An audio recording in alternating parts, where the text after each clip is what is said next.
नमस्कार दोस्तों, मैं हूं नवीन पाटीदार और आप देख रहे हैं वॉइस ऑफ एमपी के खास कार्यक्रम में आप सभी दर्शकों का स्वागत है। फेस टू फेस में आज हमारे साथ मौजूद है पूर्व विधायक और कांग्रेस के वरिष्ठ नेता जी जाजू जी। उनसे बात करें क्योंकि जिस तरीके से लगातार मध्य प्रदेश में चुनाव टलते जा रहे हैं। अगर बात की जाए तो हाल ही में जिससे पंचायत चुनाव टले हैं, उससे पहले अगर बात की जाए तो निकाय चुनाव से पहले मंडी चुनाव, लगातार जिस तरह चुनाव की स्थितियां बनी उसे लेकर आम जनता में जहां पर डर का माहौल है क्योंकि चुनाव होने या नहीं होने सरकार तय करेगी। इससे पहले उस पूरे मुद्दे पर बात करते हैं। हमारे साथ मौजूद है जाजू जी, पूर्व विधायक साहब। उनसे बात करते हैं कि क्या मध्य प्रदेश में विपक्ष कमजोर हो चुका है क्योंकि लगातार चुनाव टलते जा रहे हैं, विपक्ष मजबूती से जो है आवाज़ नहीं उठा रहा। देखिए, विपक्ष कमज़ोर नहीं है और विपक्ष तो लगातार आवाज़ उठाता रहा है और आगे भी उठाएगा। हमारे कमलनाथ जी से लेकर स्थानीय स्तर तक के सब नेताओं ने चुनाव के लिए आवाज़ उठाई है।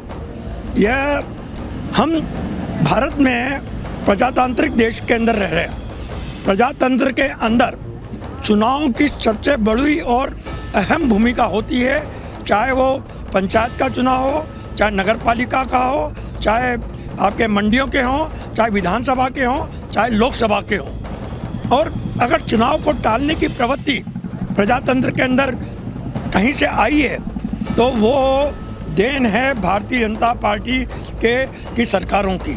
कहीं पे भी आप उठा के देख लीजिए, मध्य प्रदेश में ही देख लीजिए कि विगत 18 वर्षों में केवल अगर देखा जाए तो एक सवा डेढ़ साल कांग्रेस की सरकार रही, भारतीय जनता पार्टी की रही।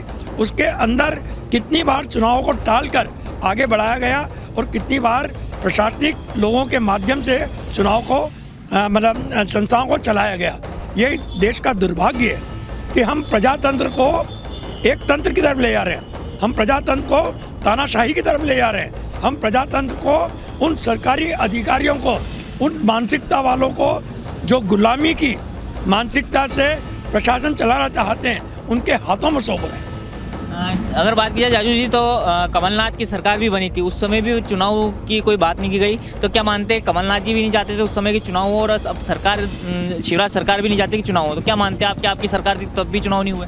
नहीं, देखिए, कमलनाथ जी की सरकार के पहले तो जब आए और एक वर्ष लंबे समय बाद आए थे और उन्होंने प्रक्रिया शुरू कर दी थी और प्रक्रिया के तहत आप देखिए कि उनने चुनाव के नगर पालिका और पंचायतों के परिसीमन से लेकर हर चीज़ के अंदर बदलाव लाए थे, परिसीमन किया था।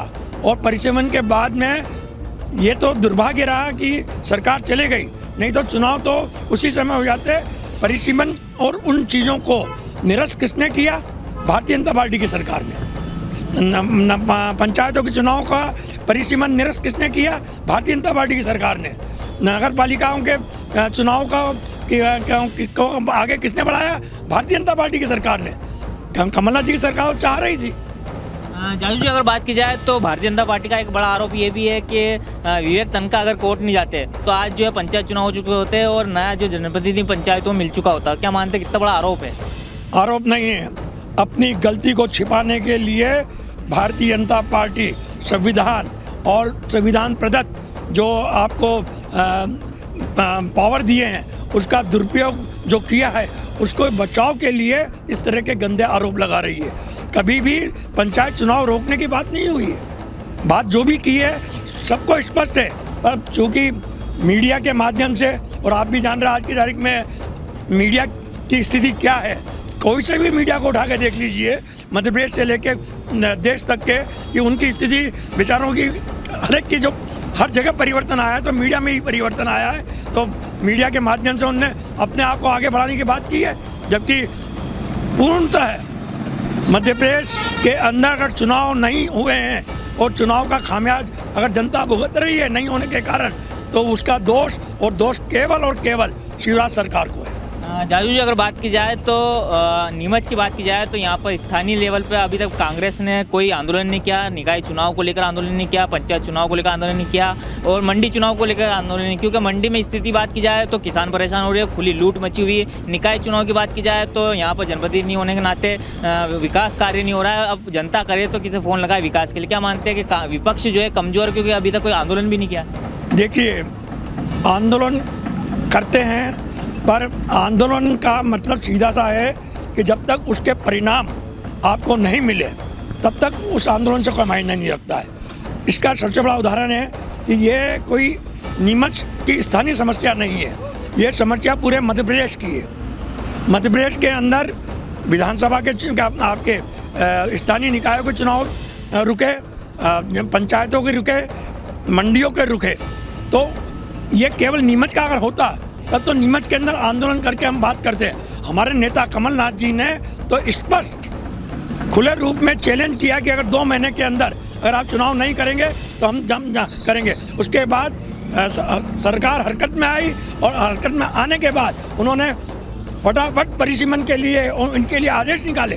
तो ये हमारा वरिष्ठ नेतृत्व इन चीज़ों पे आंदोलन कर रहा है और जिनकी सुनी जा रही है उसी डर के हमारे प्रशासन कर रहा है। पंचायत चुनाव पर रह के मैं आपको एक बात जरूर कहना चाहता हूँ कि शिवराज जी सरकार अपने आप को ये बोलती है कि हम किसानों के सबसे बड़े हितैषी हैं, किसानों के लिए हम हर जगह कुछ करने को तैयार हैं। और आज की तारीख में किसानों का पाला सबसे अधिक कहीं पड़ता है तो वो मंडियों में पड़ता है। और मंडियों के अंदर अगर चुनाव विगत दशकों से नहीं हो रहे हैं तो ये क्या दर्शाता है कि क्या किसानों का शोषण रोकने के लिए भारतीय जनता पार्टी तैयार है कि वो शोषण करवा रही है। आप नीमच मंडी की आपने बात की, आप नीमच मंडी में देख लीजिए, आप तो लगातार नीमच मंडी की स्थितियों को दे रहे हैं, बता रहे हैं। उसके अंदर आप देखेंगे तो उसका दोषी कौन?